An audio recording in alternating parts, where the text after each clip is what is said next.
it probably, that was the first time I experienced what we talking about rappers, athletes deal with now. When you diss by somebody you thought was cool. I can tell you there was a famous R&B chick, and it was a guy that was getting money at the time.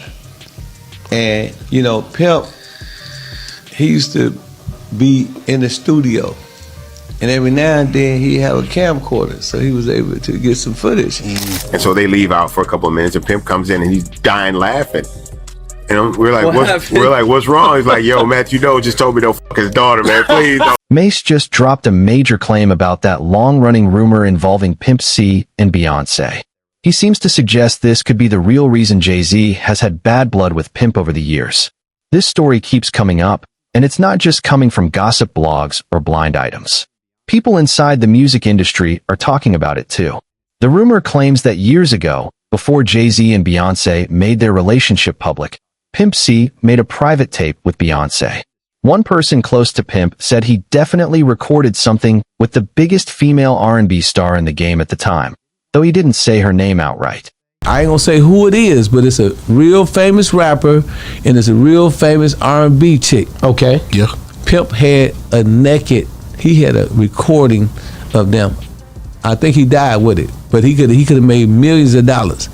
And some of the people that's higher up in rap, if they would have seen that tape, you know what I'm saying? You think that Kim Kardashian shit was something? Yeah, this would have blew it out the water. Man, this shit was I'm gonna use your imagination, the biggest R&B chick in the game. Now things get a little confusing.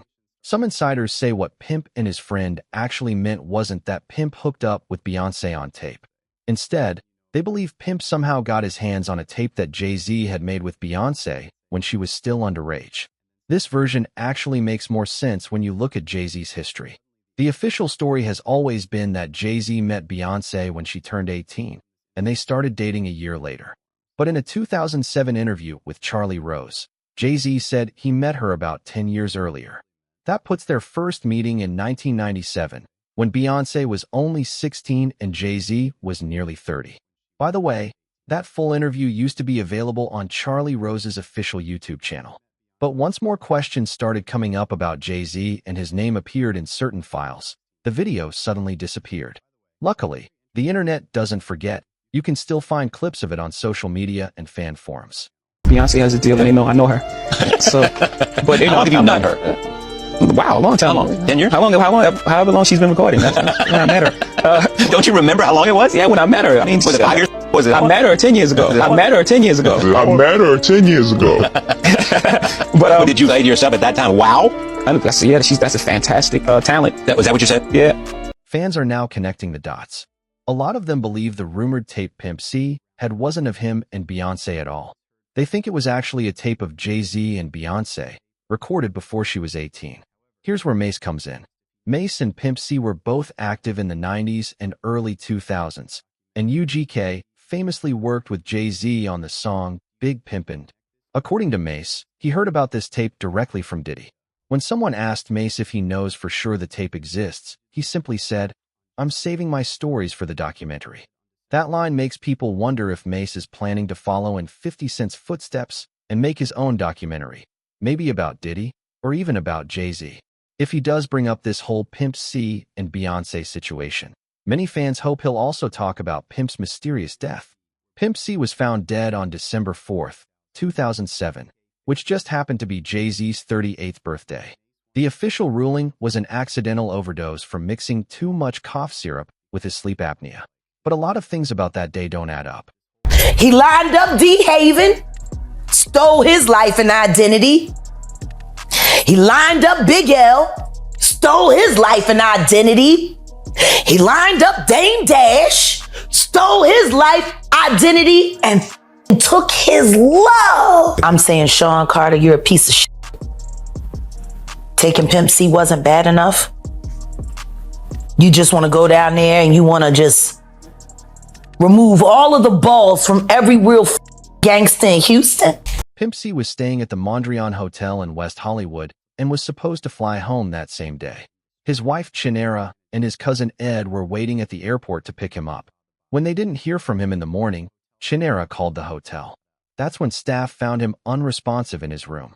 Several details raised serious questions. First, the hotel's security cameras mysteriously stopped working that day. DJ Paul from 3-6 Mafia said Pimp C's manager, Rick Martin, was at the scene and saw the body. According to Martin, the hotel room looked like it had been shot up, with what appeared to be bullet holes. He said Pimp C's body was found on the floor in a kneeling position, like he was praying, surrounded by completely burnt-out candles. That doesn't match the official story at all. Pimp C always lit those tall candles before he went to sleep. The fact that they were burned all the way down suggested he had been dead for many hours. The kneeling position also stood out. Pimp wasn't the type to kneel for anyone. Some people see it as a possible message, especially since Jay-Z calls himself Hova, like Jehovah or God, and Beyoncé often talks about people bowing down to her as the queen. Jaguar Wright has gone even further, directly accusing Jay-Z of being behind Pimp C's death and linking him to several other suspicious deaths in the industry. She's also claimed Jay-Z took over DeHaven's life and identity. Pimp C's own family never accepted the official explanation. According to journalist Julia Beverly, who wrote Pimp C's biography, his mother was convinced that someone had taken... Well, his mom believes he was murdered, and she basically breaks down the reasons why she believes that. But a lot of people have heard that he died of a cocaine overdose, which is not true at all. That was actually, the day he passed, or the day that the results of the tests and whatnot were not announced. The coroner said, he did not overdose. And then you had all these newspapers that said that he did overdose. So there was actually a person of interest, according to his mother, that she believed had something to do with his death. So I wasn't able to really definitively come to a conclusion, but I've laid out all the facts. Even though there's no solid proof that Pimp C actually had a copy of that rumored tape, whether it was him with Beyoncé or Jay-Z with a young Beyoncé, and no hard evidence linking Jay-Z to his death, many fans refuse to let it go. They're convinced there's a bigger story here. One fan noticed that Beyoncé has never performed her song Check On It, which features Slim Thug and Bun B from UGK, in all her years of touring. Another person wrote, Jay-Z sacrificed Pimp C. Chad Butler died on Jay-Z's birthday. Putting it all together, Mase isn't talking yet, but the fact that he's saving it for his documentary says a lot. He knows what Diddy told him. He knows what that rumored tape supposedly shows. Whether it was Beyoncé on the tape or another young girl with Jay-Z, either one could give someone a strong reason to want Pimp C silenced.